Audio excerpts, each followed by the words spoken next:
Good morning. I hope everyone is doing well. Welcome.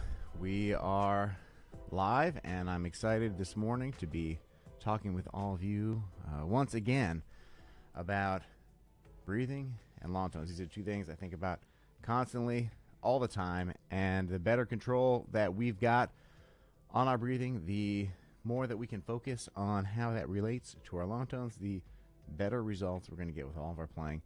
So I've got some exercises that we're going to do today, some breathing exercises. If you caught my live stream a few days ago, I was working out a couple technical details. Hopefully you can hear me. Let me know in the comments if you can hear me all right.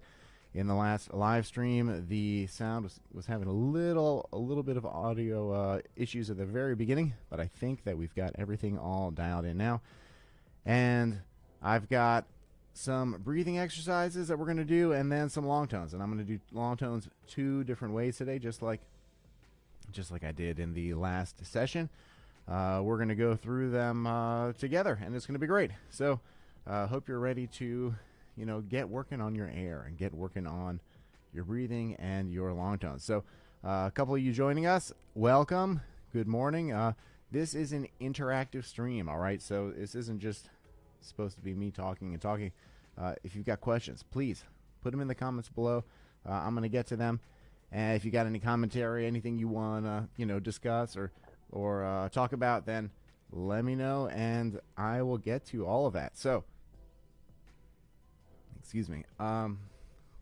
Let's talk a little bit about breathing, because there's so many people out there. They got a breathing method. They got like a system, and I think so often we really make the trumpet more difficult than it needs to be.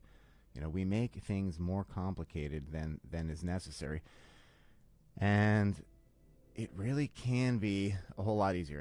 And I was inspired yesterday, last night. I drove down to Indianapolis, 3 hours each way. I drove down to hear a concert. Håkan Hardenberger played the Tomasi with the Indianapolis Symphony. I was in the second row. I was like 6 feet away from him. It was incredible. And just watching him play. And I'll touch base on a couple things he brought up in a master class this past Tuesday that I attended. And then I got to see him put it into practice, just about, the way that he held himself, the way that the ease of his playing, and how relaxed he was. So let's talk a little bit about breathing, all right? And let me know in the comments again, if any of the audio levels need to be adjusted, if you have any difficulty with any of that. So breathing. I put together some slides. Last time I had a little PDF.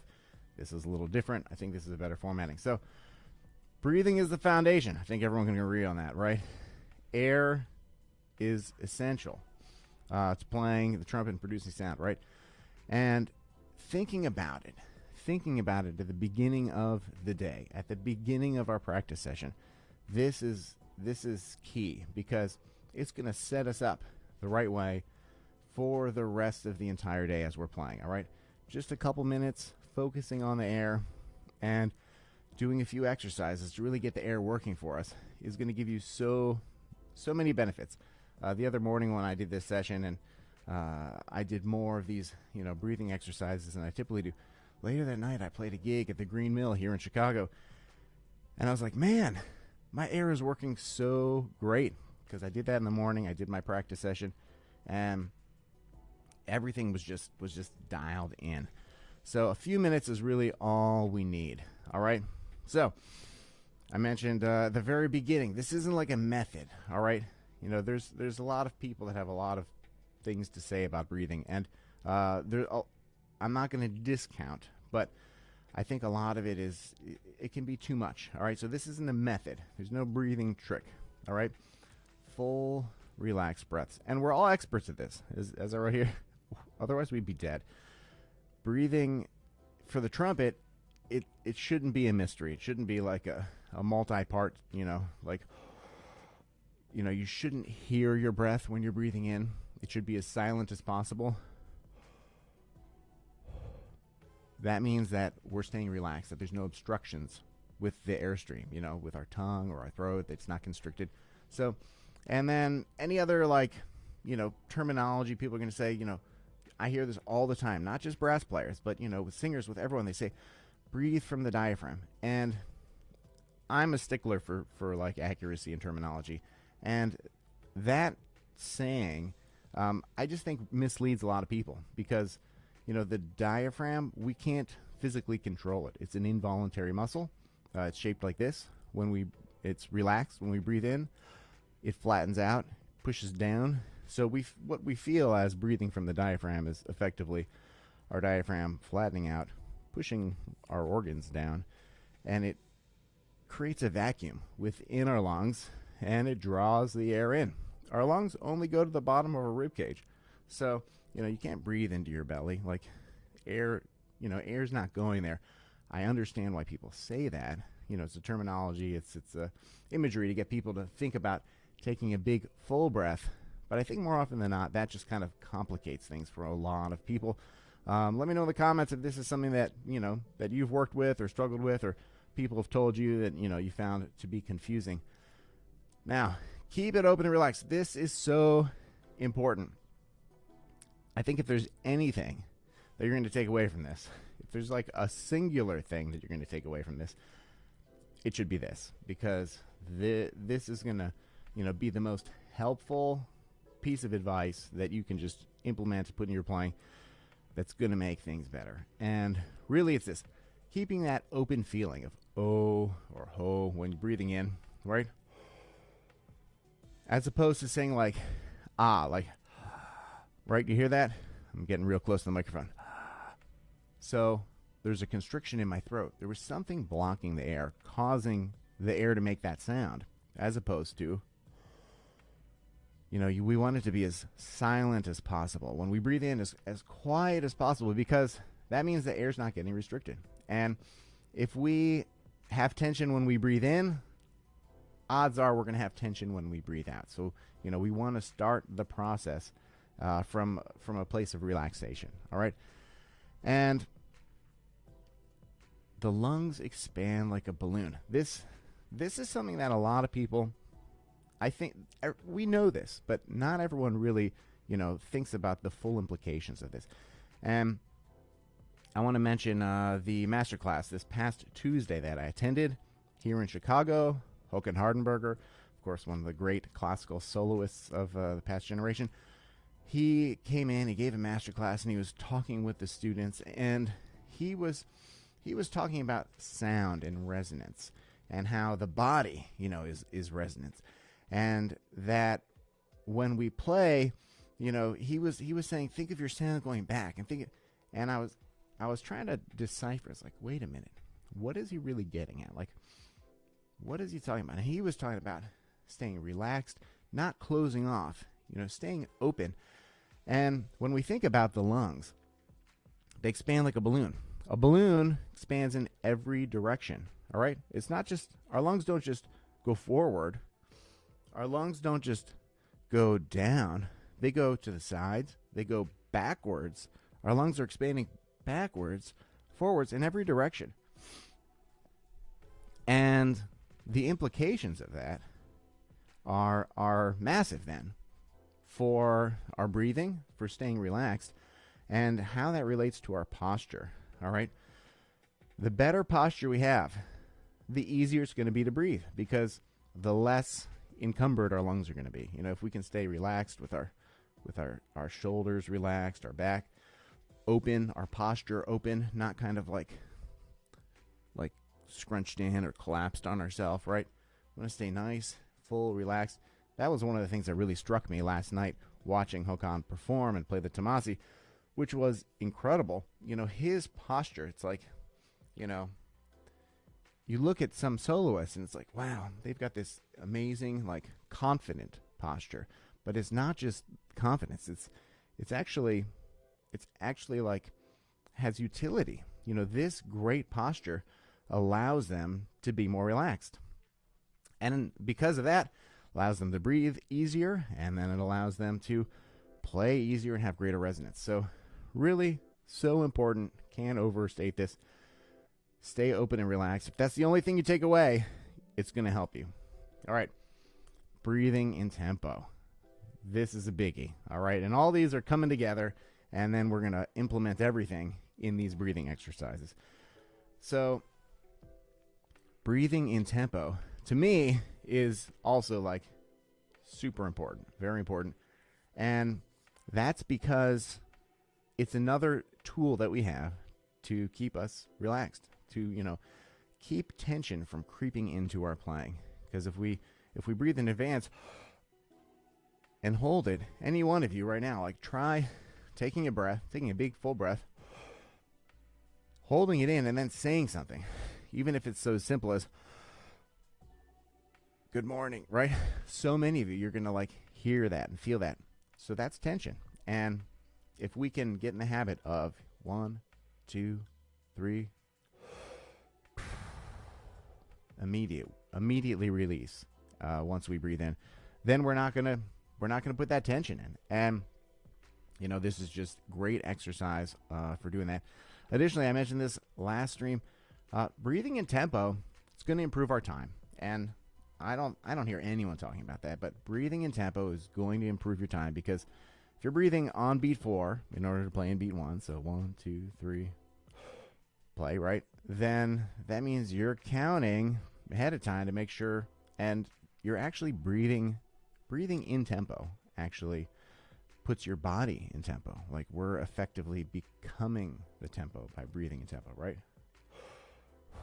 So we're becoming like a breathing metronome, which that's what I love to think about. I like that. It's like, okay, this is helping my time, staying relaxed, breathing better. So that's what I think about when the tempo is really, really fast. You may need to breathe for 2 beats. If it's really slow, you may need to breathe for half a beat. But regardless, however it is, so that you can take a nice relaxed breath in tempo, it's going to help your entrances 100%. It's going to help your articulations. It's going to help you play with a better time. All right, so this is a biggie. I love this. If we can control the air, we can control the trumpet. And I believe it 100%.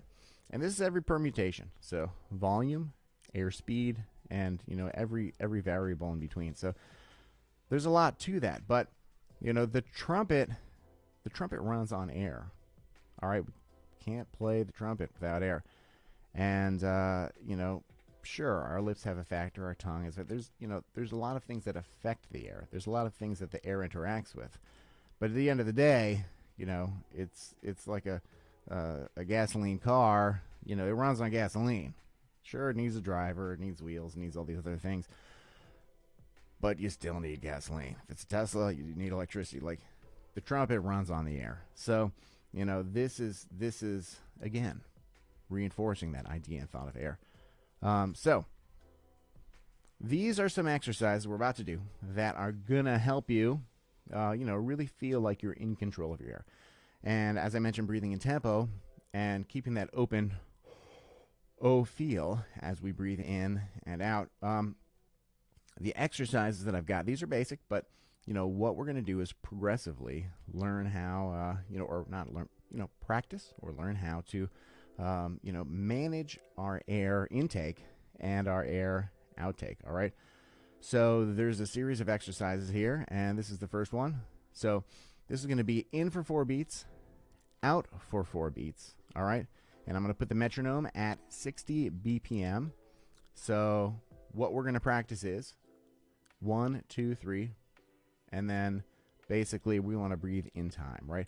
So we're going to do 4 beats in, 1, 2, 3, 4, and then immediately 4 beats out.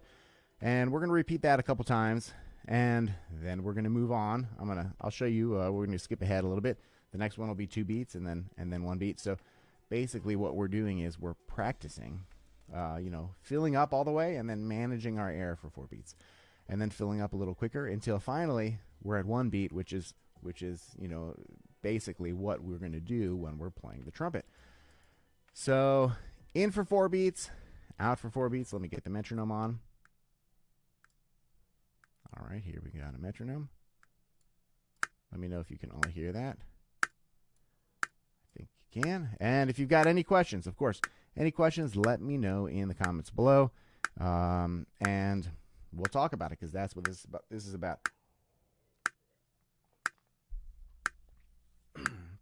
All right, so in for 4 beats, immediately out for 4 beats. Then we're going to pause. I'll count us in again. We'll do this a couple times, okay? And I want you to breathe, you know, in time. So I'm going to give like 1, 2, 3, and then we'll start breathing, okay? 1, 2, 3.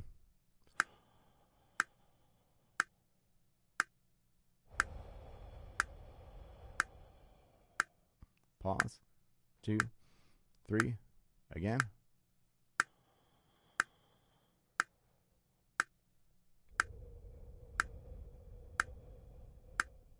All right, I'm getting close to this microphone. And, you know, I may make a little sound just so that you can hear the breathing in and out. But on your end, you should try and be as silent as possible because we want to stay relaxed, okay? Now we're going to do this 2 more times. We're going to do it back to back, all right? And the idea is we want to fill up all the way, and then we want to get the air out all the way. And we want the airstream to be steady the entire time. We don't want a lot of air at once and then like, oh, we're running out. Oh, we're trying to make it last for 4 beats. The idea here is that we're teaching ourselves to manage our air control for the entire duration, okay? 1, 2, 3, 4.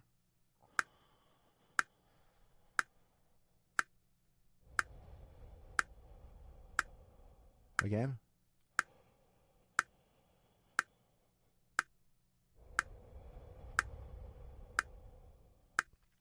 All right, now we're going to take this and we're going to go 1 step further, all right? And this is something that I love doing. And this generally helps like everyone immediately. So you may notice it's like, okay, I want to take a full breath. I want to fill up completely, but there's already some air in my lungs to begin with. And sometimes we experience that. Sometimes we experience that when we're playing the trumpet. Like we go to take a breath and, oh, there's still air in our lungs. You know, we're getting overloaded with air. And that can be another discussion because that's really an interesting thing. But here's what we want to do.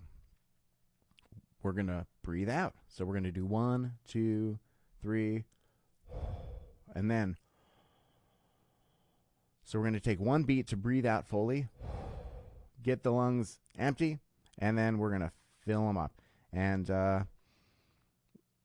I think you're gonna really like how that is. All right, so now let's move on. 2 beats in, 4 beats out. So I'm gonna count 1, 2, 3, exhale, and then in for 2 beats, and then out for 4 beats. And let's do that 4 times in a row, and we're gonna do it back to back. So there's gonna be no pause in between. All right. 1, 2.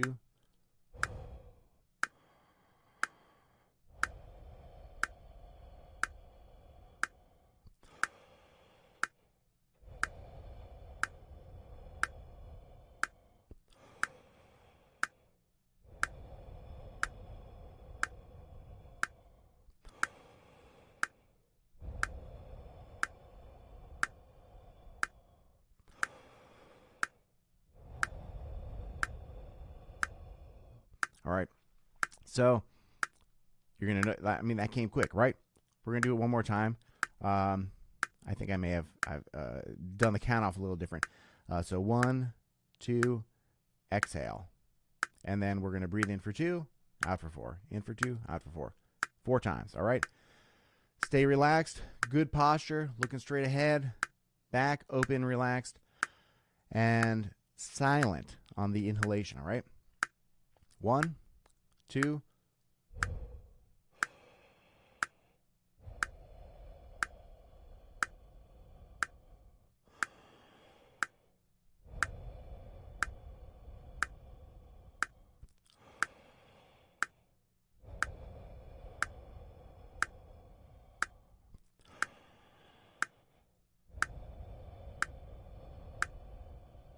All right.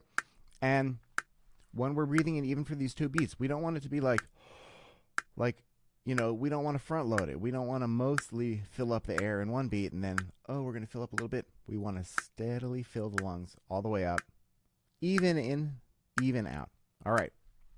Now, this is going to be simulating more like we're we're playing the trumpet, right? And we're about to play.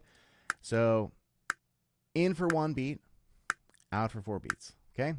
And we're going to breathe in on beat 4, and we're going to breathe out on beat 3. And let's do this 4 times in a row. All right, ready? 1, 2, ooh, sorry. All right, one more time. 1, 2.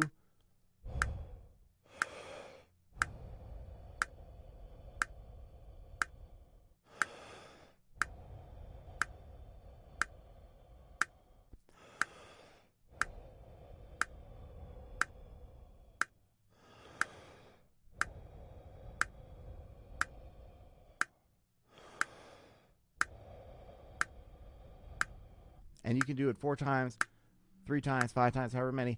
You know, we want to just really get a good, consistent air in, good, consistent air out, and a full inhale and a full exhale.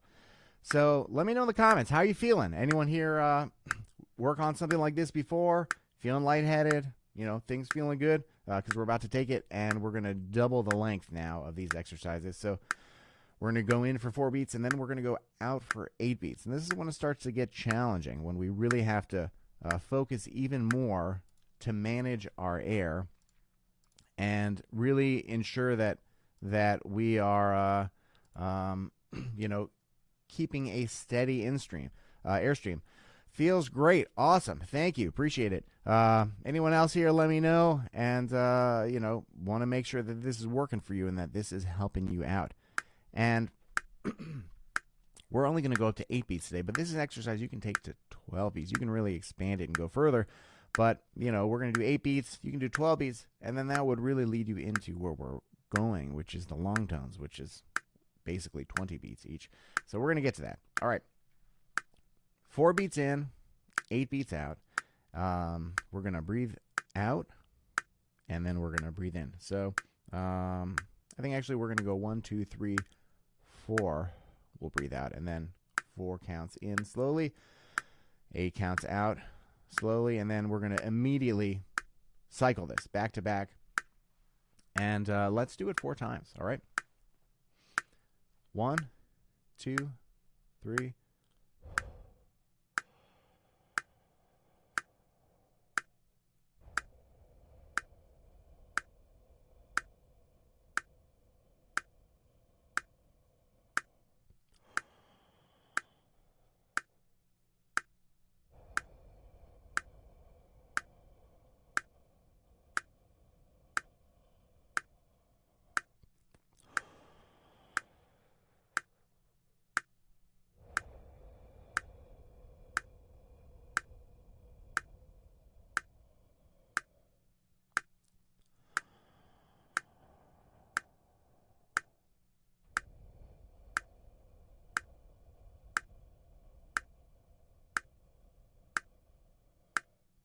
All right, so that's longer. It's a little more challenging. Let me know if you got, you know, if it felt like it was, you know, harder to manage and maintain that steady airstream across all 8 beats. A lot of people, they use their air up too quickly, and then they get to the end and, oh, there's no air left. So we really want to get into it and, you know, kind of learn and teach ourselves how to manage that properly. All right, now 2 beats in, 8 beats out. We're going to repeat that 4 times. And same thing. 1, 2, 3, exhale on 4. And then we're going to breathe in for 2 beats and then out for 8 beats. In for 2 beats, out for 8 beats. 4 times. And of course, staying hydrated. 100% always. Good for your chops, good for your lips, especially in the wintertime when it gets dry. And, you know, great thing to kind of do and, you know, get going while you're warming up. All right, 2 beats in, 8 beats out. 4 times. Ready? Breathe out on 4. 1, 2, 3.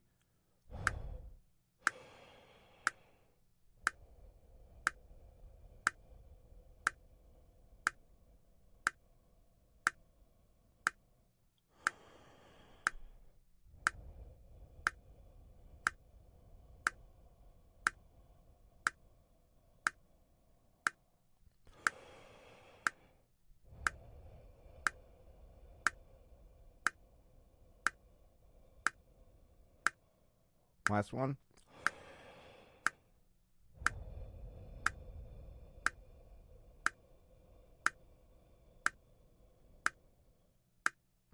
All right, so that should really have felt as though you were managing your air, even better. This exercise, excellent, awesome, thank you, appreciate that.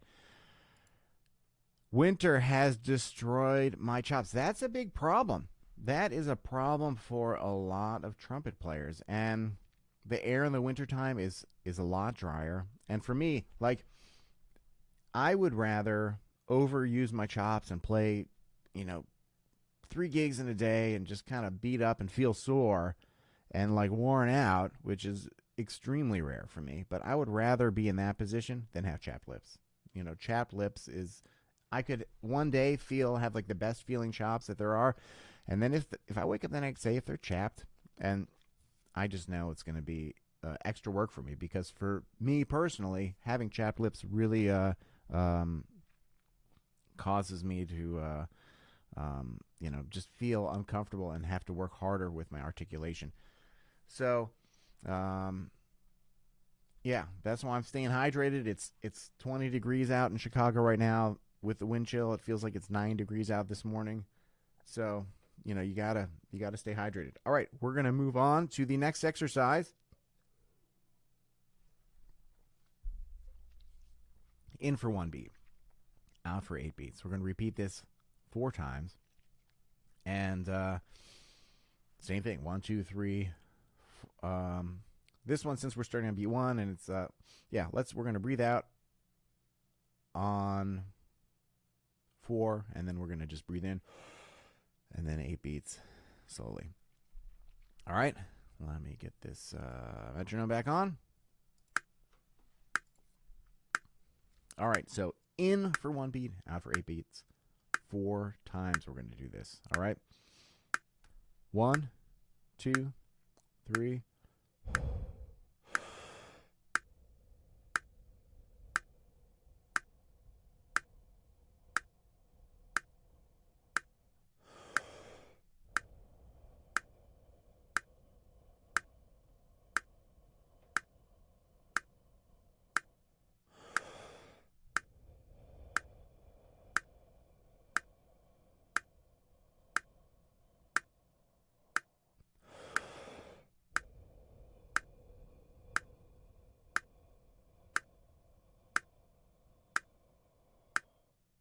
All right, so your air should really feel like it's working for you now. Like, you can take a big, relaxed breath in, and then, just keep going. And if you want to expand this, then, you do in for 1 beat and then out for 12 beats. All right, and let's actually try that real quick. All right, so we're gonna breathe in 1 beat. We're gonna breathe out for 12 beats. All right. Let's do that 4 times. Same structure. All right. 1, 2, 3.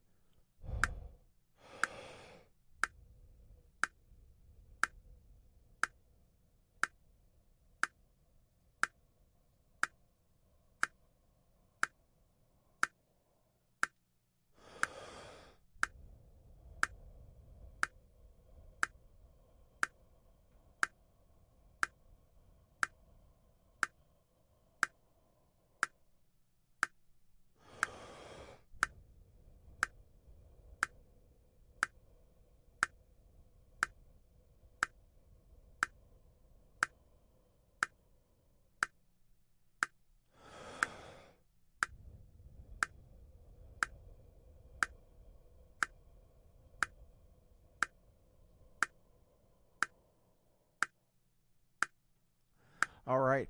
So, excuse me. That one's a trickier one. Really makes you have to focus on such a steady airstream, and that leads us perfectly into long tones. All right. And the long tones are this is an exercise I do every single day. In the last stream, someone asked, actually, they were like, hey, do you do long tones every day or a couple times a week?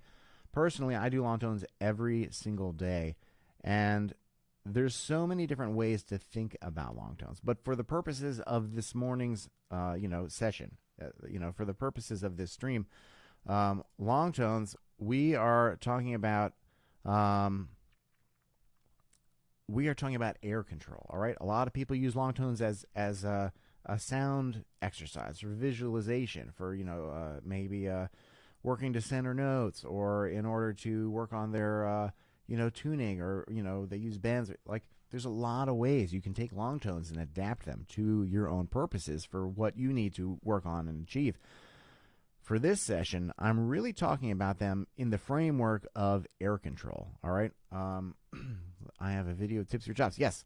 For Worn Out Chops, and also Chop Health video, actually, where I talk about, different things like, if you're going to use like a chapstick, a lot of people use, or Robinson's Remedies, which I use and endorse. It's actually a fantastic product. So, a lot of tips, a lot of things. Audio is good. Great. Mellow, welcome. Thank you so much. Long tones rock. I agree with you 100%. So, I got long tones in two different ways today, all right? Two different ways we're going to be doing long tones, and I'm going to give you a little sneak peek. For the long tones, I'm going to move forward. I got basic long tones, and then if we move forward a little bit more, it's going to be poo-poo 2, all right? And this is with breath attacks. So we're going to cover all of that, because a lot to it. So, as I mentioned, as far as what I'm, how I'm framing long tones for this session, and how I love thinking about long tones in the morning when I'm warming up. I always warm up. I try and always warm up in the morning, 8 a.m., 9 a.m., early. For me, I find that really helps me throughout the day.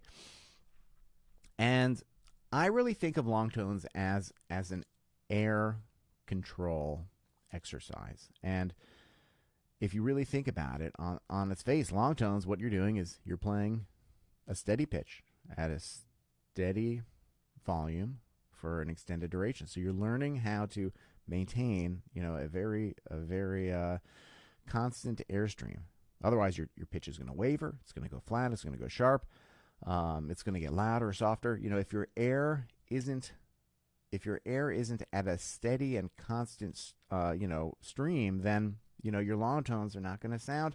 They're not going to sound good. So long tones are the perfect exercise for really, using our ears in the morning and hearing and saying, okay, is my air working for me? Is it steady? Is it as steady as I want it to be?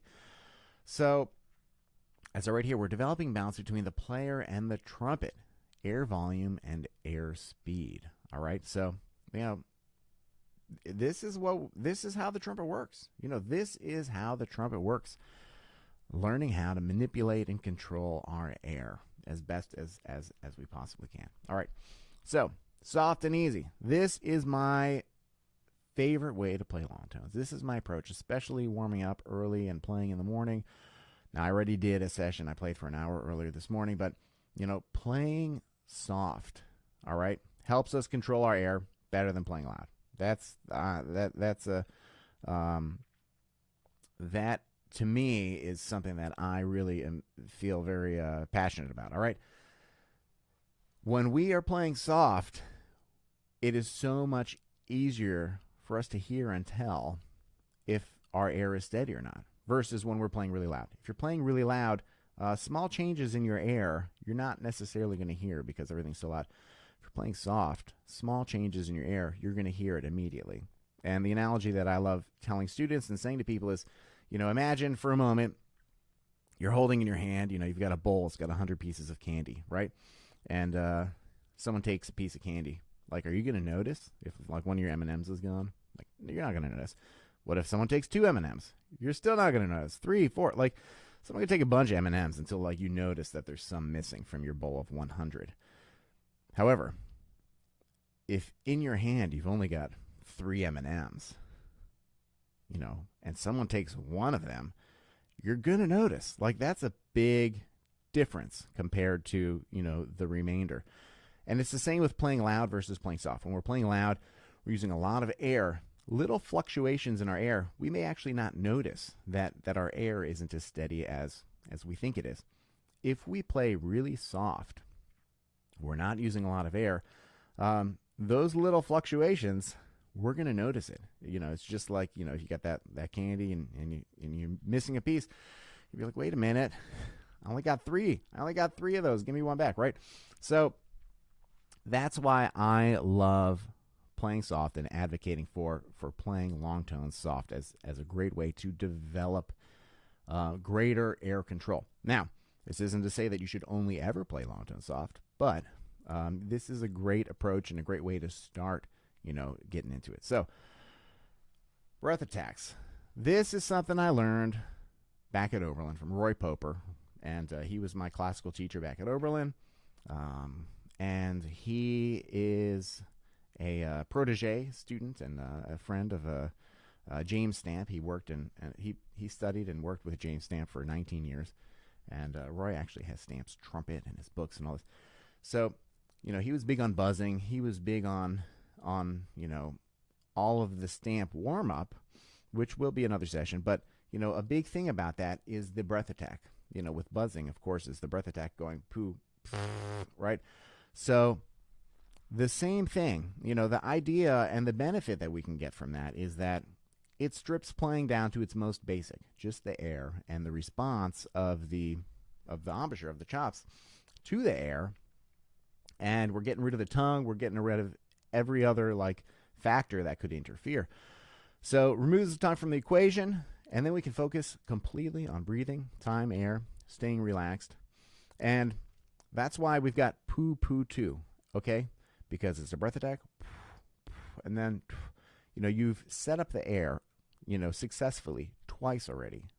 The shape, the energy, the intensity, the volume. And then you add the tongue, and then the tongue can kind of just creep in, and you're going to really play without having the tongue interfere and interact too much. And that was something that blew me away last night. If you're just joining the stream now, I mentioned at the beginning that last night, I live in Chicago. Yesterday I drove down to Indianapolis, and I heard Håkan Hardenberger play the Tomasi with the Indianapolis Symphony, and I drove back. And it was worth every single minute of the 180 miles, each way, 3 hours there, 3 hours back. And I was sitting in the second row, 8 feet away from him. And just hearing his sound and his playing and his articulation that up close. And he has such a presence and resonance and fullness of his sound. And his articulation is just so smooth. It's just pure sound coming through. Not a lot of tongue, not a lot of there's no grit or anything to it. Just so nice. So that's what I really love about, breath attacks. And Håkan Hardenberger, studied with Thibault and Stamp as well. So it's he talked about, breath attacks in the master class he gave on this past Tuesday. All right. Increase length and range. As we increase the length and range of our long tones, we'll gain greater control. Just as taking the simple idea and expanding it, just like we did in the breathing exercise where we did 1 beat in, 4 beats out, and then, the next round, 1 beat in, 8 beats out, and then, we did the very end, 1 beat in, 12 beats out. You can keep expanding it. And for long tones, I typically play about 20 seconds each. All right, dynamics help us fine-tune. Playing from soft to loud and vice versa really allows us to, fine-tune. Once we have a clear control over the airstream, then we can start manipulating it to,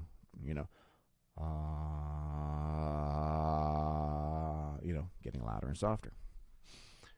Creating balance within our chops, all right? And, of course, more control we have, then the more in the center note we're going to play, all right? Plain and simple, we can really center these notes. It's going to, give us control over the feel of everything from note to note. So, basic long tones. Here's what we got. Piano, soft, okay? This is how I do them every morning. It's very similar to this. I generally actually work out of the Michael Sachs Daily Fundamentals book, which I think is terrific, but, very, very simple to this. So, here's what I'm going to do. We're going to put the metronome on here, 60 beats per minute. And then I will count us in, and just as we did with the breathing exercises, we're going to do 1, 2, 3, exhale, 4, inhale, and then softly, all right? So let me get the metronome going.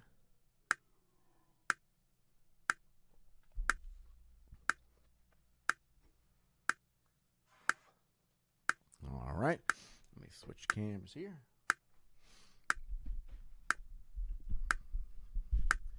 All right, hopefully you should be able to hear me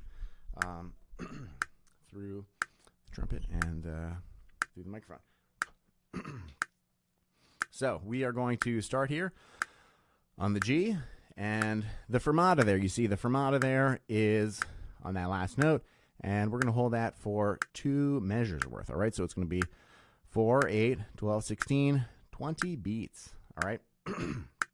And we're playing it soft. So, you know, you can use a breath attack, whatever's going to be easiest for you. But the real thing is we want to focus on a steady airstream, okay? So 1, 2, 3, breathe out. 4, breathe in, play. 1, 2.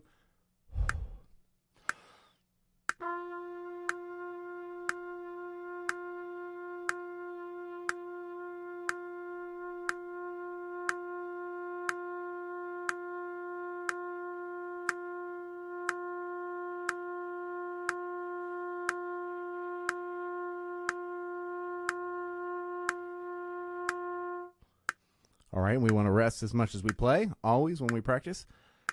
Ooh, my trumpet's cold. So now we're going to move on to the F sharp. Same thing. I'm going to count us in. 1, 2, 3. We exhale.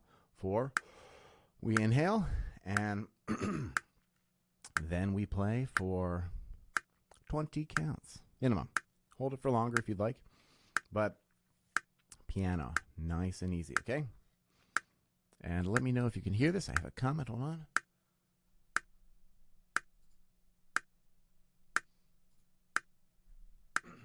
Is this exercise, this is a great question. Is this exercise good for the mouthpiece? Sure, of course. That's a whole nother thing that I don't want to get too deep into the mouthpiece today in this video, but you know, that's an important thing that I do in my daily practice is actually lip and mouthpiece buzzing, coming from stamp. And playing on the mouthpiece, the mouthpiece doesn't lie to us. It really, you know, wherever we are, that's where we are. So if you can play on the piano or with the drone and do this, I don't see anything wrong with that. That would be great. All right, F sharp.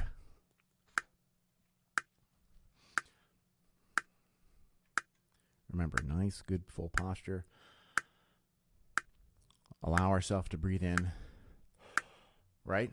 Silently, nice and relaxed. 1, 2.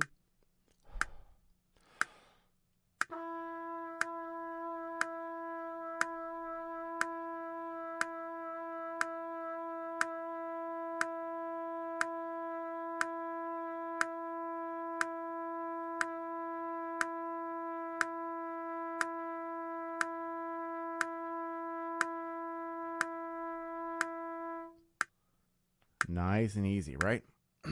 All right, now moving on to F. All right, so 1, 2, breathe out on 3, in on 4, and then we hold for 20 counts. 1, 2.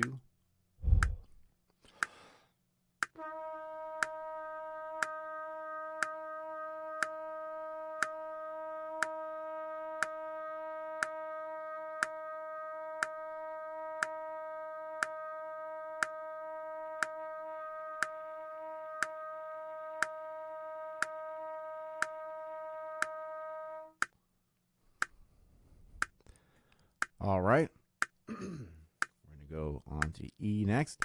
And is the balance between the talking and the trumpet okay? The metronome? Let me know. It's difficult to tell always on these streams.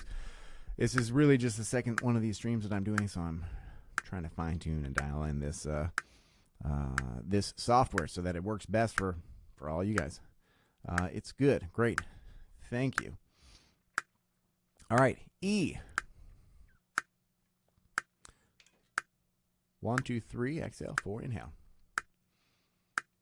1, 2.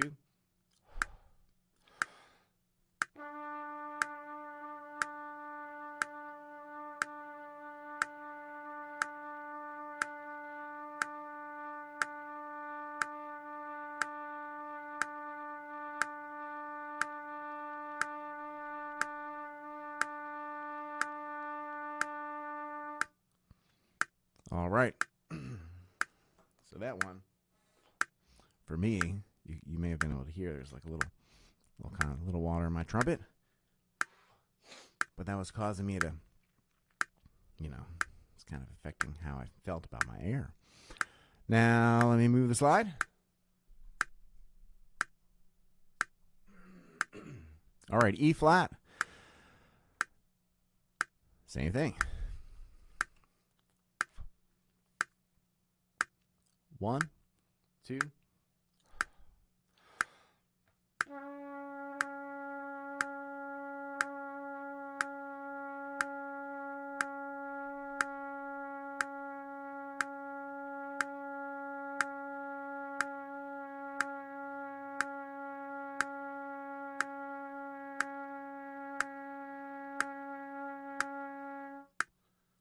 All right, at least 20 beats we want to hold it for. And let me know, is this how you practice your long tones at home? Like, are you typically really focused, metronome, breathing in, focused on your breathing like that? Or are you kind of just like you got the TV on, or you're, browsing, doing your emails, doing some other work, and you're like, okay, and then you're playing. Because I notice a dramatic difference when I really focus on my long tones and my breathing and my air like this, starting off the day, versus if I'm, maybe distracted and not really, putting as much focus on the long tones. So, let me know if this is similar to how you're doing it, and then of course with the breaks. Now, D. D is next. All right. 1, 2.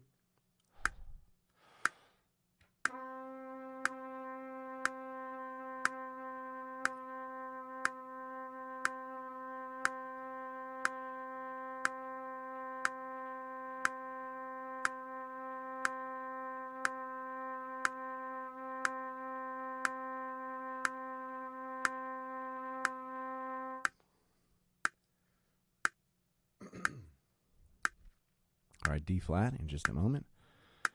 And some of you may feel, let me see what we got here, another comments.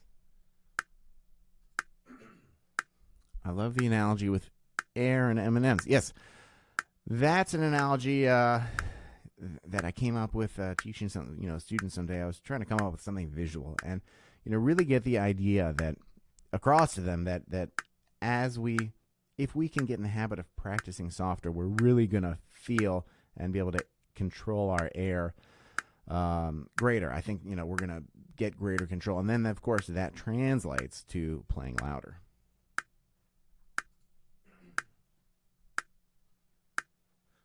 All right, so now that was D. Now we're going to be on to D flat. And some of you may feel, for some of these, especially with breathing out, breathing into that full breath and then playing soft, that, it's actually difficult to manage having that much air pressure playing soft, and keep it from getting louder. But this is just, something that we develop and that we work on. All right, D flat. 1, 2, 3 out, 4 in. 1, 2.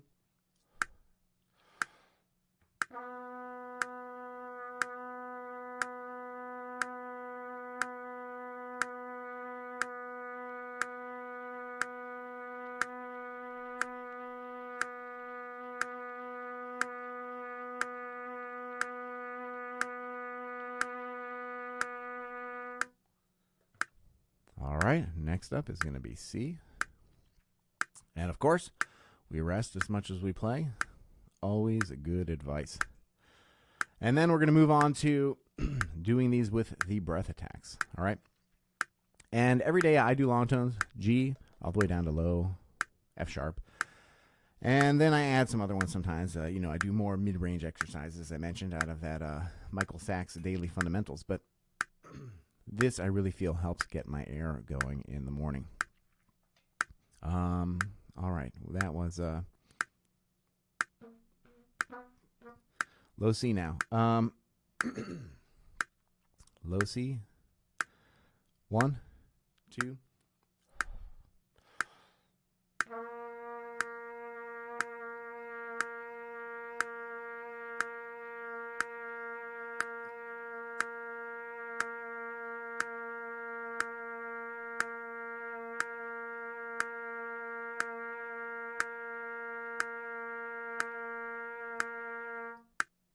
And really focusing on just trying to have your air be steady for that entire duration of 20 beats, which is challenging. And as we get lower, of course, we're using more air per notes, so that big full breath, and really try and manage that throughout. All right, let me change slides.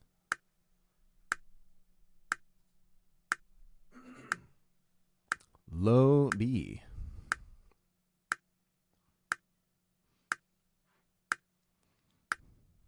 Same thing. 1, 2, 3. Exhale. 4. Inhale. Then we are in time. We're creating time. We are physically experiencing time through our breathing. I think about that all the time. All right. B. 1, 2.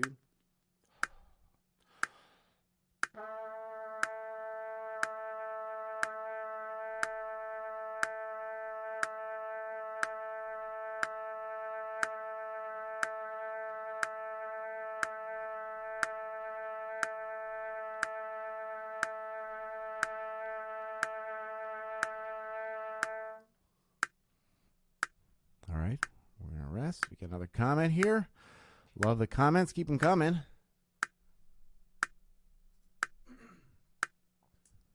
I can tell that this exercise will help with my air control and resonance. Yes,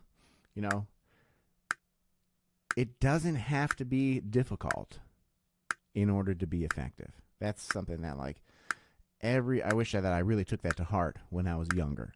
It doesn't have to be difficult to be effective. A lot of the most beneficial things we can do for our playing are the fundamentals, these simple exercises. And, I practice fundamentals every day. My warm-up, stamp, Arbin, Clark, these are essentials that I do every single day. And, then I can get to gigs and I can play whatever's put in front of me. Really, I haven't been to a gig I can't even remember the last time where I got to a gig or I was preparing for a gig and someone sent me music that I looked at. I'm like, oh, I can't do this. I don't know how to do this. Because I have that foundation. And whether it's the highest screaming notes or, double tonguing or low notes or, something, I'm practicing these fundamentals, these basics every day, but really very focused. And that's going to give you such great benefits. All right, we just did B, I believe. Now we're going to be on B flat. And yeah, B flat. 1, 2.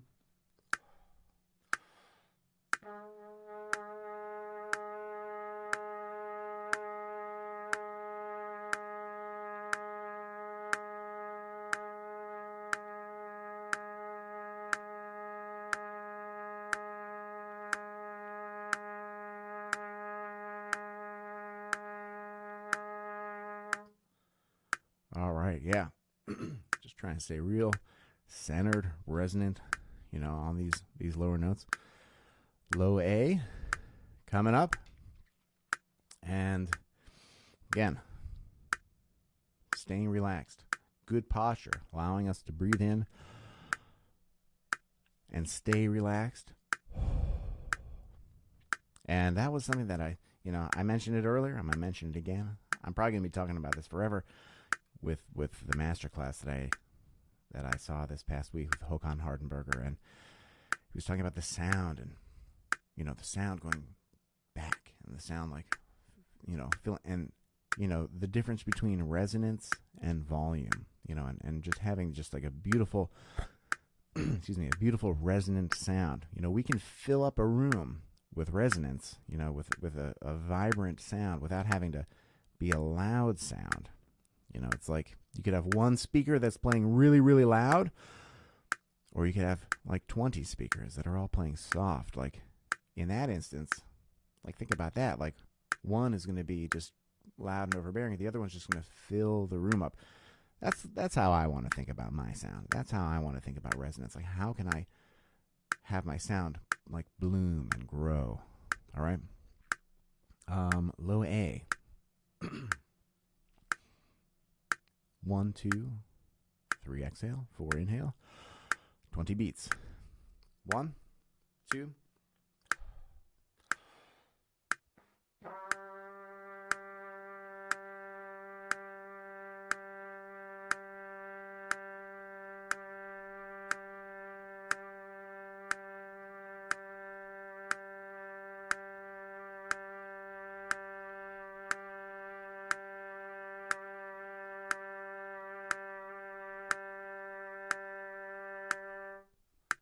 Right, you hear that I had a false attack there, false articulation at the beginning.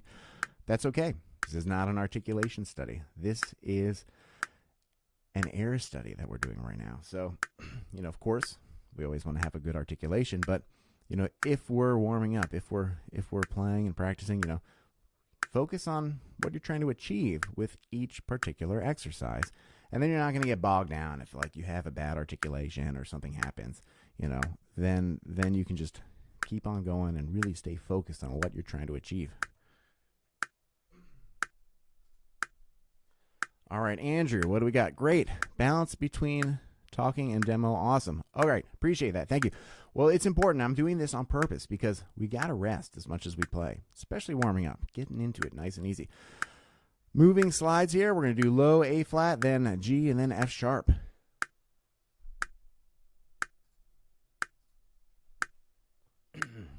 All right, low A flat.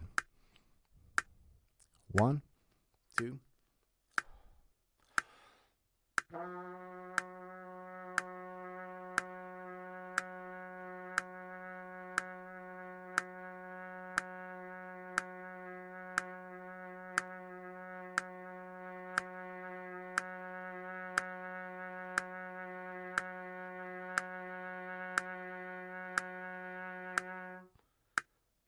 And of course, it's great to do all these exercises with a tuner just to make sure you're really, staying tuned. I don't have one out right now.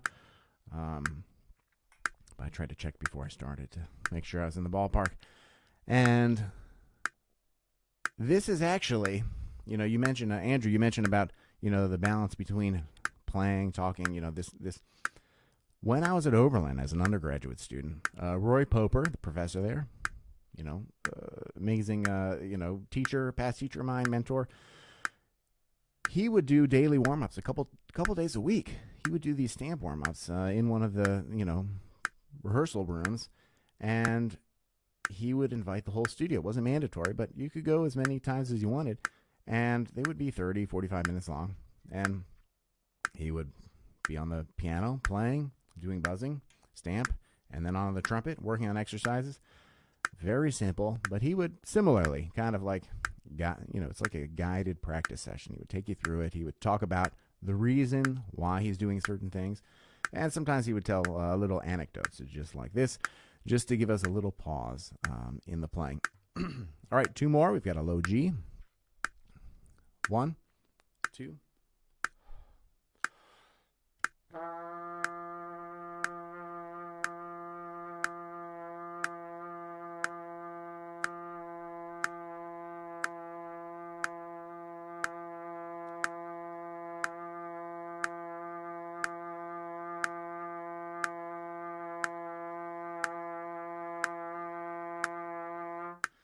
And that's where you're really going to notice if you're not managing your air properly. Once we get to this low A flat, G, F sharp, you're going to notice that you're running out of air. These low notes, they take a lot of air. So now we're going to be on the low F sharp, and just try and hold it out at least 20 counts. Do it a little bit more if you can, all right? And really focus, staying relaxed, and then on that 3, complete exhale, and then 4, big full breath. We need it for this low note. All right, 1, 2.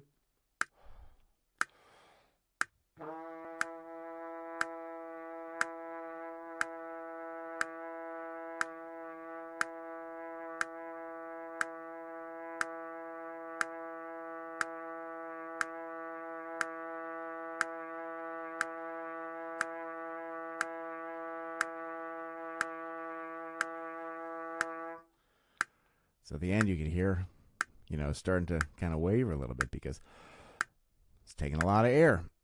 All right, now we are going to move on to the next iteration of these long tones. And this is actually, you can do it either way, or you can do it both ways. But this is a great tool to have in your back pocket. And what this is that poo-poo 2, as I mentioned, all right?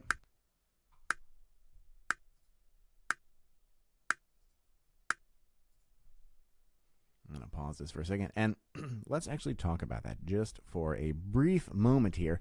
The breath attack. All right, I want to talk about that again. So, articulation. I'm interested. Actually, I'm really interested in what all of you have to say before I dive into this. Leave me some comments. I want to know, what is your definition of articulation? Like, what is your idea and thought? What is the articulation? Let me get at least 1 or 2 comments. I want to know, how do you think about it? What would you define it as? Because it's important that we're all on the same page, before we kind of dive into this breath attack and talking about articulation. It's important that we all are speaking the same language, that we're all using the same terminology, the same definition. So give me a couple comments. I see a couple comments here. Let me get to them. All right. So comments. Let me see what we got.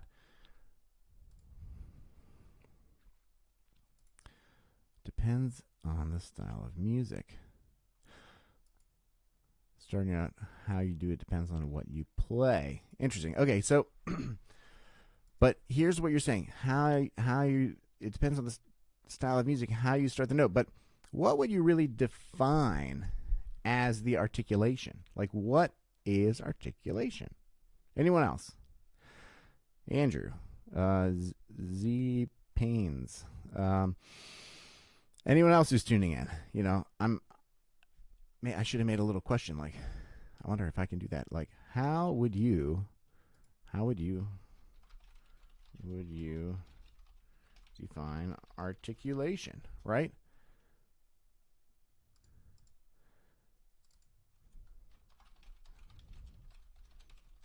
Let me get at least 1 or 2 more, 1 or 2 more people, right? How would you define articulation? I want at least 1 or 2 more comments. There's no wrong answers here, okay? This is just like, this is how we feel. I just want to make sure that we're using the right terminology. And then I'll tell you exactly how I think and talk about articulation so that we can dive into these breath attacks. This exercise here, the long tones with the poo-poo 2. All right, so we're not getting any people biting. So articulation it's really just the beginning of the note. It's the note starting, right? Articulation is the character of how the note starts. I'm gonna put it like that. Articulation is the character of how the note starts, because that's how we can define the articulation, right? If it's let me see what else we got. Relates to speaking clearly. Each note, yes. So that can be, notes can be clean, notes can be crisp with articulation. Mellow, this is a fun question. Thank you. This is important stuff. We got to think about it. You know, this is, if we don't think about it, how are we going to do it, right? How a note is played. Uh-oh. I might change cameras here. I need a new battery on that one. So, articulation. This is what I'm saying. Articulation is how we begin the note, okay? Because we can have a breath attack, right? Attack, articulation, synonymous. Breath attack, we can have a different attack. But in reality, articulation, if we, you know, zoom in, like Google Earth, Google Country, Google State, Google City, Google Street View, we've zoomed in all the way. We've got a microscope, we're looking at the ground. Like, if we really get to the you know, meat and bones of it, articulation is the note starting, right? It is sound. Sound. Articulation is sound. It's how the sound is starting. And when we start a note, it can be a, you know, it can be, but it can also just be sound. It can just be a nice, beautiful, full sound. And, you know, we don't need to use the tongue to articulate. That is what a breath attack is.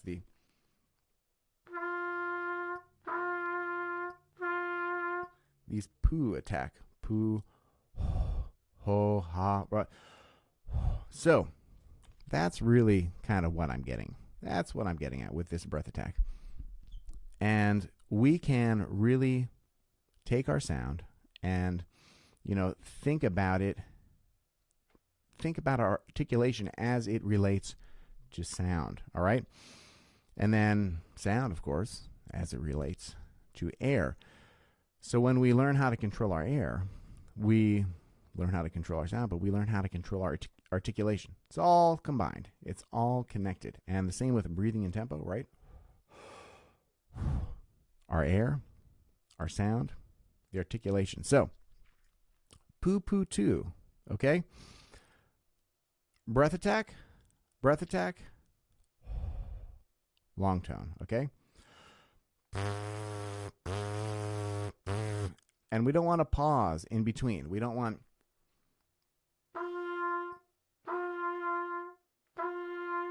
All right? We want, that's why I put the tenutos there. We want legato, connected. So...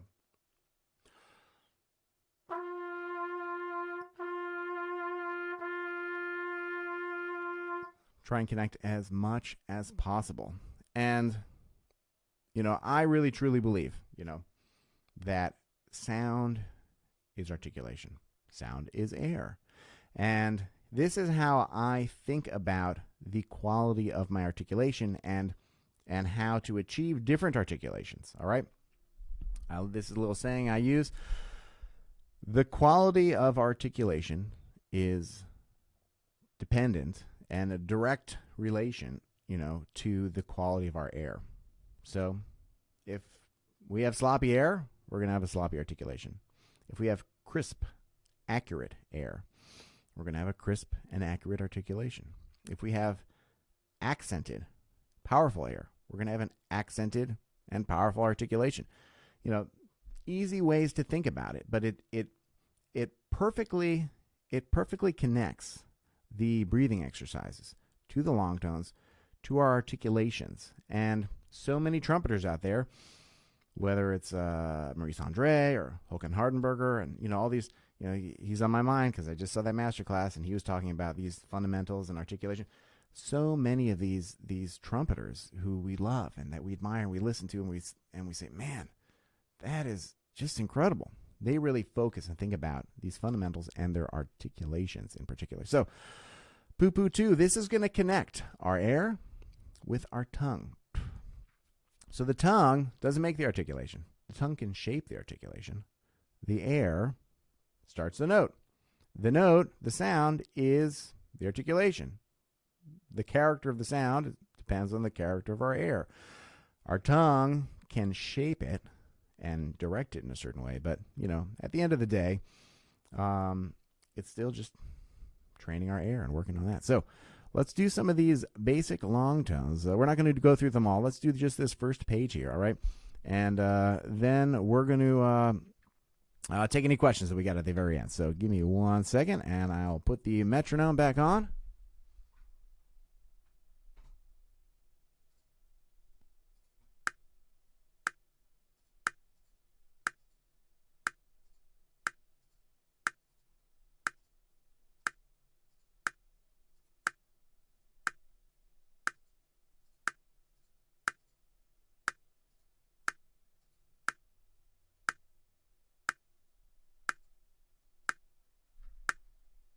All right, so poo, poo, two, right? Connected. And the poo attack, just to really get basic and clear on the breath attack, we use the sound poo, the P sound. It draws our lips together, which, you know, is essential. We need our lips to be touching in order for the air to then interact with them and create, you know, the vibration. Not getting into too much physics or technicalities of how the trumpet actually works, but that's the basic idea, is that we want our lips to be touching, and the poo attack, that P sound, the poo attack really helps draw the lips together, which is why Stamp talked about it, and Thibaut and so many others. All right, so 1, 2, 3, exhale, 4, inhale. Softly, poo, poo, 2, and then we're going to crescendo, and then we're going to decrescendo, all right? Starting on the G. 1, 2.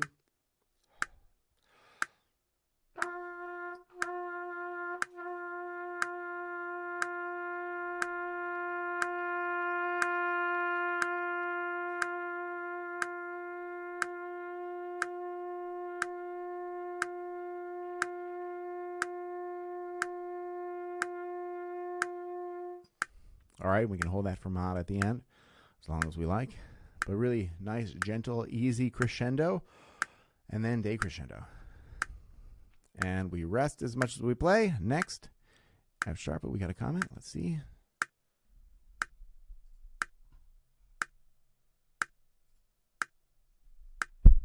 This is a fun format live. Thank you. And then Z Pains also asks,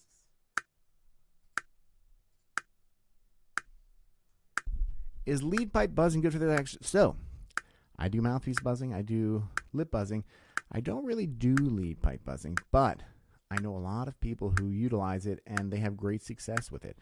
So, I'm not an expert on that particular exercise, but if that's something you do, try it out. I can't see any negative with doing the poo-poo 2 in any circumstance. I actually use this poo-poo 2 as a way to practice, you know, etudes, pieces, like things that I'm practicing in order to start it off really well. And this is something that Roy Popper, when I studied my undergraduate at Oberlin, Roy would have us do poo-poo 2 in different scenarios and circumstances just to make sure that we were using our air and staying open and connecting and, you know, basically getting the tongue out of the way.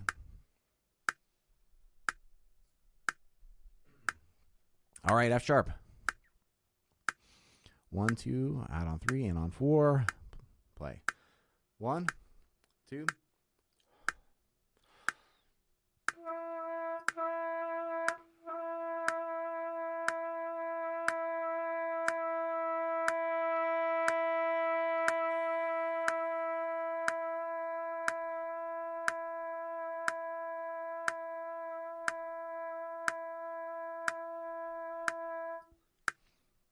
And maybe I'd even put another fermata at the very end just to get even softer.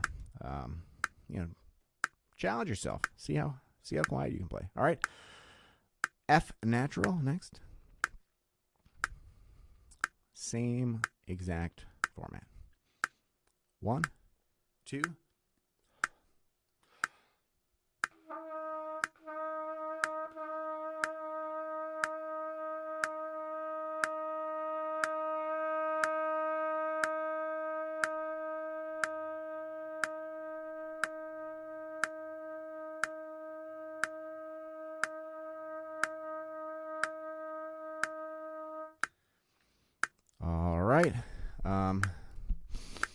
We're going to keep going on. We're going to do E.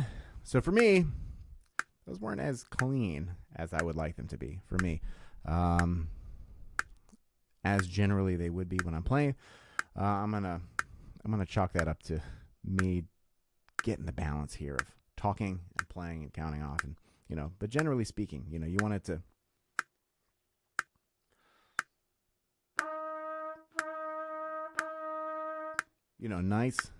nice articulations for each note. But I'm guiding you through this. This is, we're going through the process. We're working on this together. And, these are techniques and exercises you take, and then you apply them to your practice and to your warm up and to your, to your playing. You can use breath attacks on a gig. You can use breath attacks playing. I do it all the time, especially if it's a really soft thing. Sometimes I'll just kind of sneak in real nice and easy. It's a great technique to develop. All right, E natural. Oh, we have a comment here. Trumpet Music writes, Caruso. So some of you out there may be familiar with the Caruso method. I've never really done Caruso. I took, actually, I've done some warm-up sessions. I did a warm-up session over on Facebook in the Positive Trumpeters Worldwide group, which my buddy Troy Dowding founded. Him and I, some other moderators run it, and we got that going. And I remember doing a warm-up session, I believe, with David Dash, who is a fantastic trumpeter. And I believe that he did Caruso. I may be mistaken, though. I do know a lot of people use it. A lot of different ways to get to the same spot, But at the end of the day, we want to just focus on that full airstream and having complete control over our air in every capacity. All right, E natural. Poo poo 2. 1, 2.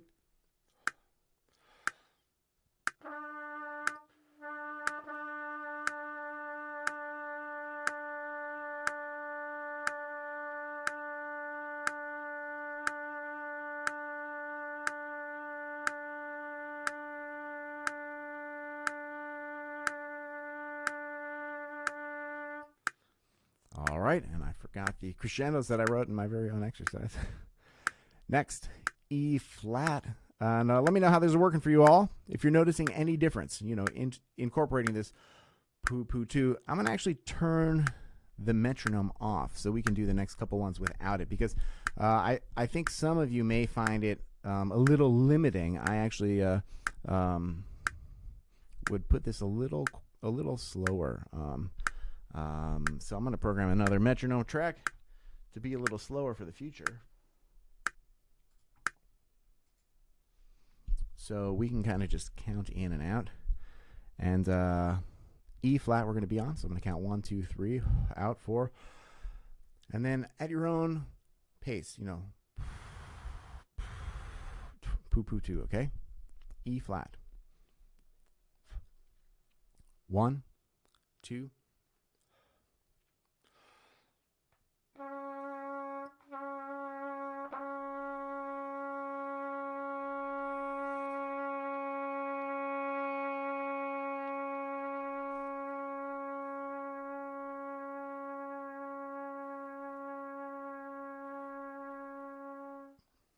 So some of you may have found that to be a little bit better. Got a couple more comments. Let's see.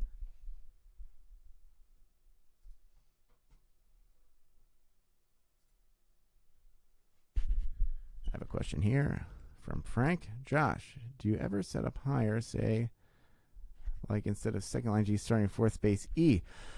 Personally, I don't.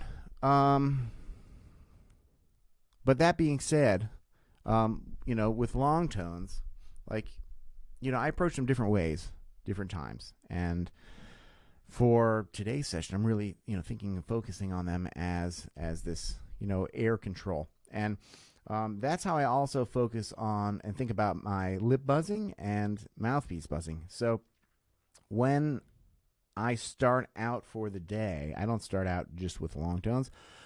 I start out with some lip buzzing. I do a whole stamp routine. And as part of that routine, I start on double pedal range with my lip buzzing, and then, in the mouthpiece buzzing, before I've even played a note on the trumpet, I've already buzzed from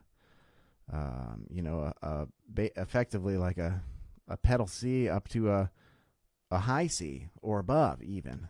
Sometimes I'll go far above that. So then I get onto the trumpet and I do, the first of the stamp exercises that I do. I play a couple notes just like,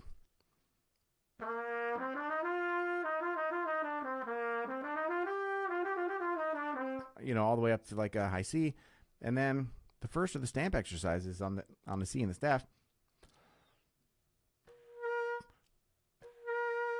Right there.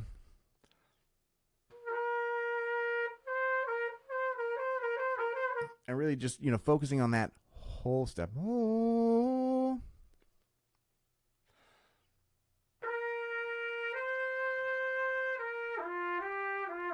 So, I don't do the long tones starting on the E or C. For me, this is just me personally. I start them on the G, but I go down. Sometimes I'll ascend. But to me, it doesn't really. To me, it doesn't really make any difference, because it's not something that I'm not using this as an exercise to like try and train my chops isometric in some way, or in order to like get a feel for. So whether I start on that or a low note or high, maybe I'll experiment. Actually, that's worthwhile and worth doing, because, there's exercise in. I've brought up now a couple times Michael Sachs' Daily Fundamentals for the Trumpet. There's an exercise where he has 2-octave major and minor scales, and it's slurred and then articulated, and I love doing that. And I had the opportunity to study with Michael Sachs for about a year, and working with him, I was playing it a certain way. And then he said, hey, you ever do it this way? Because I was starting on the G and then going down and then up. He's like, oh, well, why don't you try it starting on the low G or starting on the G on top of the staff? So, I'll switch that up from time to time. And, that's it's a good and valid idea and approach. But really, whatever works best, I'm going to say. Whatever makes you feel good. To me, if I'm starting higher, like on that E,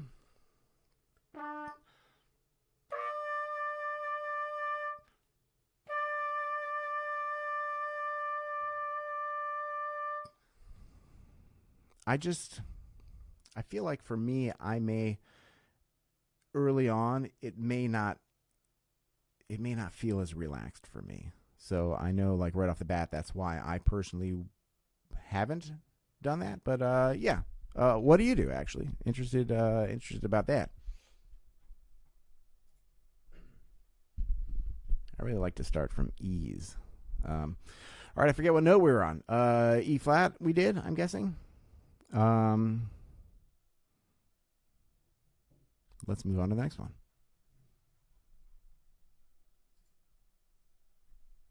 Yeah, E flat we're at. Okay. So 1, 2, 3, exhale. 4, big full inhale. Relaxed, open, and then poo poo 2. All right. 1, 2.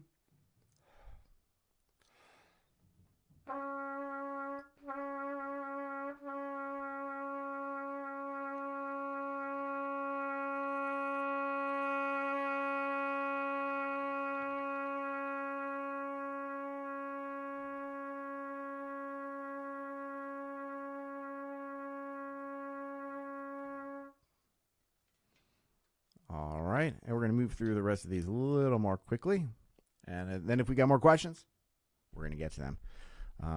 But yeah, Frank, with my buzzing, I cover the full range of what I'm going to do on the trumpet effectively before I even play a note on the trumpet. I do it on the lips and mouthpiece, so they feel pretty good by the time I'm getting ready. D, all right. 1, 2.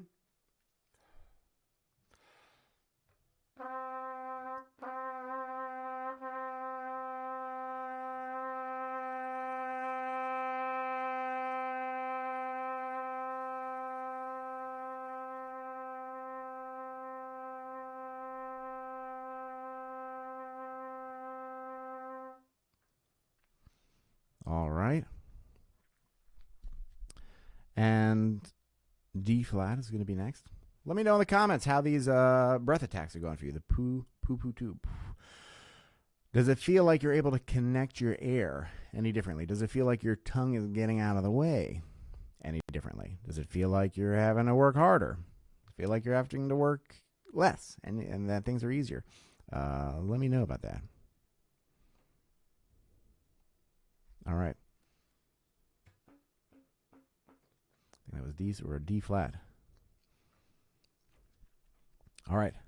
1, 2.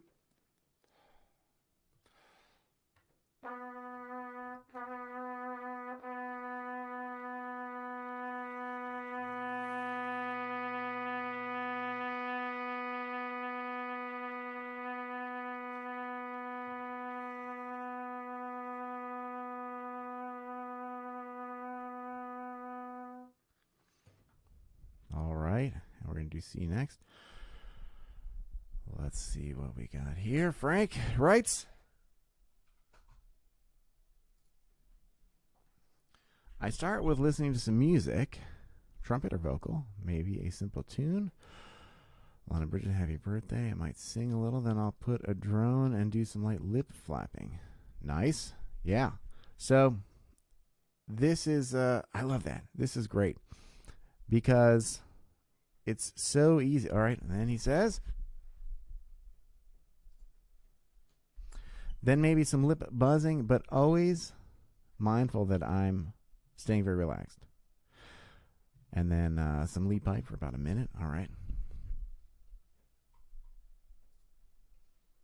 I'm going to pull up this first comment first because, you know, I love this. So, listening to some music, trumpet, vocal, simple, right? Getting our ears working, listening, getting our ears activated. It's not just playing the trumpet, right? It's not just playing the trumpet is an activity. Being a musician, playing music, that's different. Like, you know, Honda or Yamaha, someone, they built a robot that plays the trumpet. Like, they can make a machine that can create a sound. It's not playing music. It's not a human. It's not like, there's a lot of aspects here. So we're not just learning how to play the trumpet. We're learning how to be a musician, which means we approach all these exercises from a musical standpoint. And I love that, you know, thinking about listening and easy, simple tunes, like, because that's getting you thinking and hearing, whether it's conscious or subconscious, about the different intervals and time and, you know, what's going on. And then, okay, Frank, you right also? And then some Chickowitz and articulation. So, yeah, flow studies, Chickowitz, articulations. Great. Very nice. And Jonas writes, Caruso for 6 notes. Joey Tartell. The thing on days when I don't have gigs. I don't know Joey's process, actually. And then Jonas, you're right. You get to play every horn. If you've got a B flat, C, piccolo, flugel, it's very good advice to play all of them every single day, even if it's just for like 3 minutes. Get it out, play some scales. I love to use all of my different horns actually while I'm doing my scales. So I use my daily scales exercises as a kind of like a flow to articulation study where I play, you know, 2-octave scales, slurred, and then I pick a different minor mode and I articulate them. And I'll go up in range, and then I'll go from B flat. I'll switch to the C trumpet. Sometimes I'll take out the piccolo trumpet and do some of that. That way I'm working on all the different ones. And Frank, let's see what you got here. Frank, you're writing then later. Some range work, something about a Gecker. Okay, Gecker book is great. Taking a short phrase and playing it up. And of course, that's, you know, fantastic advice. Taking a melody, a piece, progressively working half step, half step, half step. And then, trumpet music. Of course, we had to get this question. What mouthpiece are you playing on right now? So this is a Denis Wick. It's a Morris Murphy MM4C. and I'm a Denis Wick artist. I love their mouthpieces. I love their mutes. I actually have a video coming up and sometime near future where I'm going to be working and demonstrating all of the 5 different weights of Denis Wick mouthpieces I've got on a shelf over there. Actually, the same mouthpiece size. I got a 3C, which is kind of a standard one, across all of the different weights that they have. So I'm going to do a very cool demo where I'm going to do some trumpet quartet stuff, overdubbed with me playing all 4 parts, and I'm going to go back to back all the different weights of mouthpieces so you can hear the differences. And then, but that being said, what mouthpiece am I playing on now? You know, it's like asking me what shoe do I wear? You know, everyone's a little bit different. So what works for you is most important. The most important thing about a mouthpiece is that it is comfortable and that it is allowing you to play with the sound that you want to play. And, you know, beyond that, you know, you can nitpick. But I really think that, you know, 98% of the issues that 99% of the issues that I ever encounter or have with playing the trumpet require practice room therapy versus retail therapy. So as much as many of you may know, I have a lot of trumpet mutes, and you might think I'm like a big gear head. I'm kind of anti-gear a little bit. Trumpet mutes, I see as different because that's like modifying the sound. But as far as like the horn and the mouthpiece is concerned, I don't get into that too much. But that's what I play. Denis Wick, love him. And then Frank, and we're going to get back into these exercises to finish that. Definitely working on staying very relaxed, playing conversational volume, looking for the most resonant sound I can get. Yes. So many trumpeters out there, especially like practicing too loud in my opinion. And it's really not all that necessary. Sure, we got to play loud sometimes. It's very important. But you only get to a certain point where you have to play so loud, and then like you're going to be in a situation like groups that I play with and tour with a lot, where you're playing with a microphone. And in that instance, you don't need to play that loud because there's a microphone. You're never going to outplay an amplified guitar or keyboard or bass or a drum set that's got 6 or 7 microphones on it. Like you got to work with the microphone and work with the room. So a big full resonant sound is more important than volume. And that's something I learned also from Roger Ingram, good friend of mine. We wrote a duet book together, and we've played many gigs together and hung out many times. And talking with, I remember I only really ever talked to him once and asked him about like lead playing and high stuff. And I played him some stuff of this show that I tour with, Under the Streetlamp, this band, and you know, some high Fs and Gs, and he was like, man, like you're playing plenty loud, like you're playing louder than you need to, like too loud, like dial it back, just focus on your resonance, focus being dead in tune. If you're dead in tune and you've got a good resonance, you don't have to play that loud. I've been on gigs with Roger where, man, I did this Temptations gig with him and Kenny Robinson 2 summers ago, and we did a couple shows, and Roger had some high A's and some other stuff that he played, and like it was so easy what he was doing. Like it wasn't even loud really next to him. And after one of them, he like turned, he's like, "Could you hear that?" I'm like, "Yeah, we could hear." But like for him, the experience behind the horn, he's always talking about just being in tune, resonant, letting it project, and that is so very important. We've got a couple more things here. Thank you. So, of course, thank you for being here. I appreciate this. And yes, practice room therapy. I talk about that a lot. Practice room therapy always beats retail therapy. It's not as much fun. So I understand why like people don't want to do it all the time, and it's like not be as serious. But like if you're looking for solutions to, you know, something that's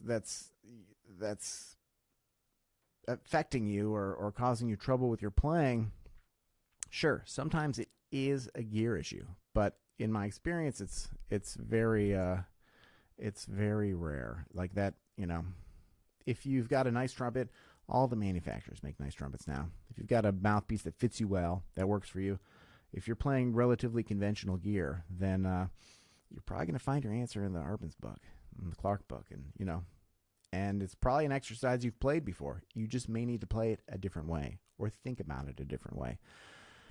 And we're going to do one or two more questions before we get back into, or one or two more comments before we get back into the rest of these exercises. I also record myself, as he once advised. It's so helpful. Yes, that is so important. Looking forward to see play quartet. Yeah, that'll be great. Solo quartet, I don't know. Yeah, everyone that I know that has ever told me, hey, you should record yourself and listen back, has sounded incredible. It's not like there were any outliers. Like every single like pro that ever was like, hey, you should record yourself and like listen to it. They were so good. They were incredible players. And you know, I've heard everyone from my professors in college talking about it, or you know, even I'm going to tell a really short story here. When I was getting my master's degree at Boston University, classical trumpet performance, Terry Everson was my professor, and he had a little mini tape recorder, you know, the little mini cassette tapes, and he would record us. And then that cassette player allowed you to play it back in half speed and in quarter speed. And talk about humbling, you know, putting a metronome on and then trying to play like a Biche etude or something like, you know, challenging. And then listening to it in half time or quarter time is just a big old slice of humble pie. You listen to it, you're like, oh my God. Like even playing a Clark exercise, you're like, man, my time, you know, my sound, like the evenness, the articulation, like you listen to it and you're like, uh-oh, like such a fantastic tool. So you can use it for diagnostics in that sense, but also like Randy Brecker, I remember him, hearing him talk about recording himself and listening back to the recordings, and then like he would find things that like he played, they're like, oh, that was hip, like, and then he would like take his own line and like work on it and practice it and like shed it and all the different keys and different, you know, so many people that do that. And I mean, I think that, you know, Randy is like such an amazing and unique jazz soloist and improviser. Like he's got a vocabulary that is really different, so from, you know, every other trumpeter, and you know, I think that's a big part of that. You ever try a GR mouthpiece? No, I haven't. Trying new mouthpieces is I think absolutely my least favorite thing. Whenever I go to conferences, the ITG conference, the International Trumpet Guild, or the Midwest, or any of these, and people are like, oh, you should try this mouthpiece. They're like, I literally don't want to try. It's working for me, so I don't want to kind of mess with things, because way back when I was in high school, I remember I had a lot, you know, it caused me more difficulty. I found some ones that work for me, and they're great. I used to play Pickett for a number of years. I'm playing Denis Wick now for a number of years. I've been one of their endorsed artists, and I love it. So let's continue with these exercises. All right, we had a little nice break. We're going to keep going on, and let me see what notes we're on here. I think we did D, so let's do D flat C. Poo poo 2, breath attack, articulate. We're going to 1, 2, 3, exhale, 4, inhale. Nice and easy. All right. 1, 2.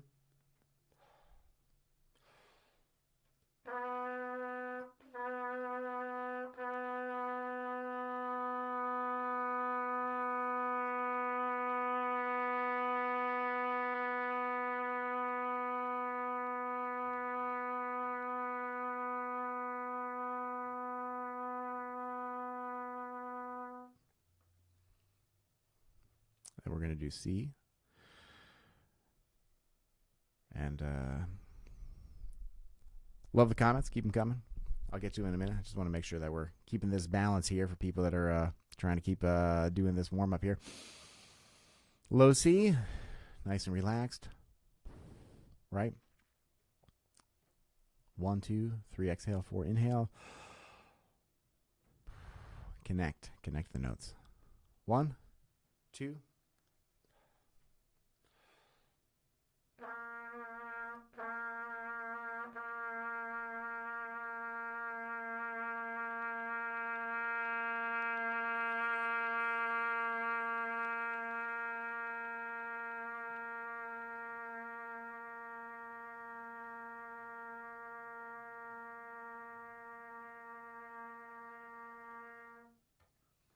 All right, nice and easy, right? And you know, that's the process. That's the process. I'm going to shift back over here. Give me one moment.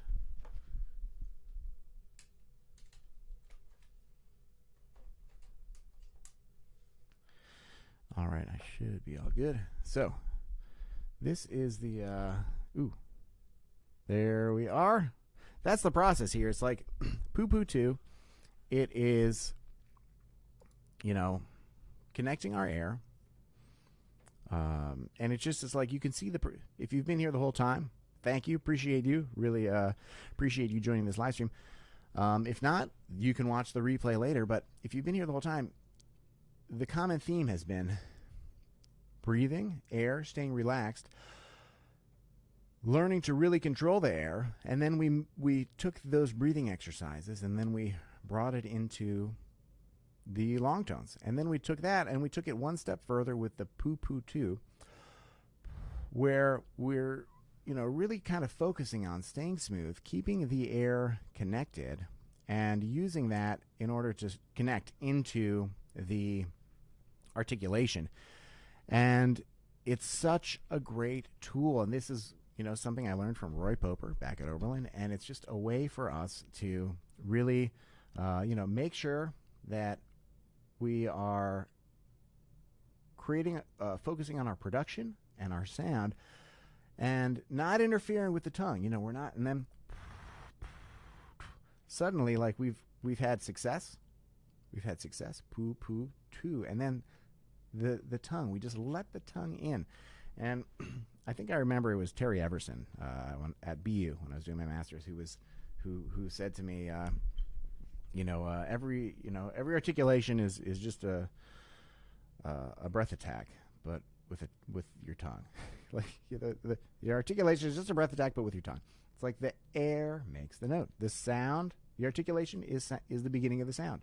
So sound is articulation. So, you know, we want to focus on controlling our air so we can control our sound. And then the tongue, you know, we practice it in so many different ways, but really it's like we're practicing and learning how to use our air as it relates to that and how it balances. And Jonas, I agree with you. I think this was about the mouthpieces. Yeah, you know. So Frank writes, I do this type of exercise as a diagnostic tool occasionally. I think the process component of this exercise is ever present. Yes. In your practice, I look for connectedness and smooth airflow. I'll also add that I'm looking for energy and vibrancy. I love that, energy and vibrancy. You know, energy and vibrancy, those are two ways that we can talk about our sound, but those are two ways we can also talk about our air. And once you get to like the core of it, once you like peel back all of the layers of the onion, right? Like you get to the center, you're going to realize it's all the same. It's all connected. You know, the air, the sound, the articulation, the energy, like it's all there. And the players that I find more and more, the players that I admire the most and whose playing I love and who I've learned the most from, they, you know, they've transcended what it takes to play the trumpet, right? This is where we all want to get. We want to get to the point where we're not thinking and focusing on how do I play the trumpet. I just want to play music. Like I just want to be able to play the ideas in my mind that I can hear, that I can sing. And there's countless stories of educators and trumpeters, you know, talking about how like important it is to learn solfege and to sing, and how it should be, you know, the same with playing the trumpet. And if we can get to the point where, you know, we're not thinking about the production, that's the goal. Like, you know, it took me a very long time. It took me a number of years to get to the point in my playing where I can be on gigs and I'm just thinking about playing. I'm not thinking about how do I play this note. You know, I'm not thinking about like what do I need to like do with my tongue. Like I'm not thinking about all these things. You know, sometimes I'm keeping myself like consciously aware of not doing some bad habits that I used to do with regards to posture or pressure or whatever it is. But that is, that's the goal. We just want to think about music, and that was such a clear lesson for me yesterday when I heard Håkan Hardenberger play the Tomasi with the Indianapolis Symphony. What a brilliant concert! I'm so glad that I went down to that. And for those of you who joined us more recently, I drove down to Indianapolis. I heard him play this concert. He's giving a concert this Tuesday in Chicago. If you're in the Chicagoland area or within a certain number of miles and hours of driving, I would encourage you to come to Chicago Tuesday. He's playing a concert which is being sponsored by Fulcrum Point. New music, Stephen Burns, fantastic soloist and trumpeter and educator and genius. He founded that organization, but Håkan is performing. Stephen is playing. Esteban, the principal trumpeter of the Chicago Symphony, is playing. Countless other trumpeters in the Chicagoland area and elsewhere are playing on this concert. It's going to be an incredible celebration of music and trumpet. But hearing Håkan play the Tomasi, which is a challenging piece. Anyone who's ever played it or worked on it or even heard it, you know that there are a lot of challenging aspects to that piece. And there's not a single point in the concert last night where I was where like I didn't even consider that he was playing the trumpet at some points. I was just like, this is beautiful. This is amazing. Like, what incredible phrasing. And what stuck out to me was like how anti-trumpet it was, just in the sense that like there wasn't anything that he played that sounded like it came from the frame and the lens of playing the trumpet. He could have been playing the violin or the piano or anything. It was just, pure musical phrasing and sound and ease and really, incredible control over every aspect of his musical ideas. So I was so inspired by that, and what a good lesson. And just like, seeing his presence and his posture and the ease at which he played, that inspires me to see other trumpet players and to hear other trumpet players do something that's incredible, and you see them do it so easily. That inspires me and gives me so much hope, because I'm like, okay, if they can do it easily, it's possible. It's possible to do it easy. We just got to get out of our own way. And then Frank, one of the things about this process for me is becoming very sensitive to response. Finding the point where the energy in the form of is meeting the static air in the horn and then triggers the sound. Yes, absolutely. And, Maurice Andre used to talk about articulation as being paramount, and how he would focus on that constantly. Z Paints, do I do lessons? I do teach lessons. I have an exciting announcement regarding that coming up soon. Nothing that I'm going to particularly say today, beyond that it is a online program. The Frank, the response to the horn and then triggers these tissue in the lips oscillate and create sound. Yes. Resistance is you want to create that balance. You want to create the balance between us and the horn, between the air and the lips. And that's a big problem. That's an issue that so many people struggle with, myself included, for many years, trying to find the right balance between chops, between air, and particularly for endurance reasons and then for range reasons. Most trumpeters, it's like, I think most trumpet players out there are using, they're too much of everything, particularly as they're ascending and as they're getting higher. It's really easy to, kill that vibration and to be too tight that you're not going to allow the response to happen, that you're not going to let the air do what it wants to do. You're not going to let the lips respond in the way that they can. And, we see, watch a video of Vizzuti. It's like simple. And it's just like, it could be up to a double high C. Simple. And it really can be that easy. And then thanks for articulation. I'm trying to understand better balance. Yes. And there was an amazing, I know I've been talking about Hokan this whole time. But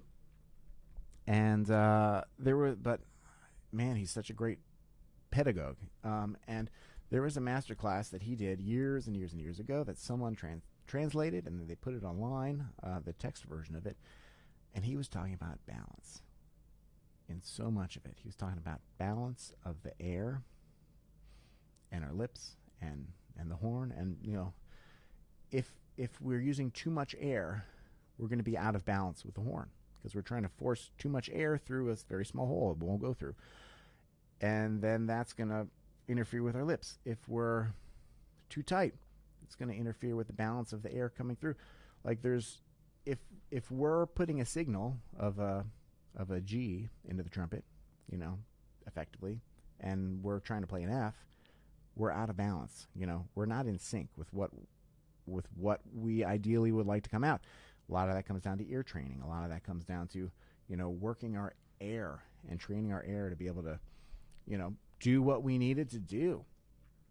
And, you know, that's really, end of the day, if we can master our air, that's why I did this whole session talking about breathing exercises, long tones. I know it sounds real simple, and a lot of the exercises I did were basic, but the explanation, the process, why we have to focus. And you're all going to see tomorrow. I hope you'll check out tomorrow. I'm posting a video, so that's going to be March 20th, 2023.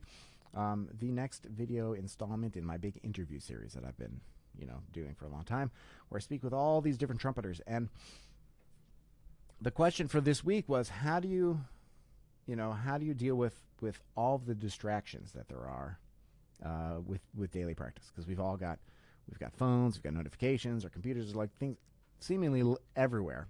A lot of people now on their wrist, you know, they're wearing a computer that's like going to buzz and like interfere with their focus.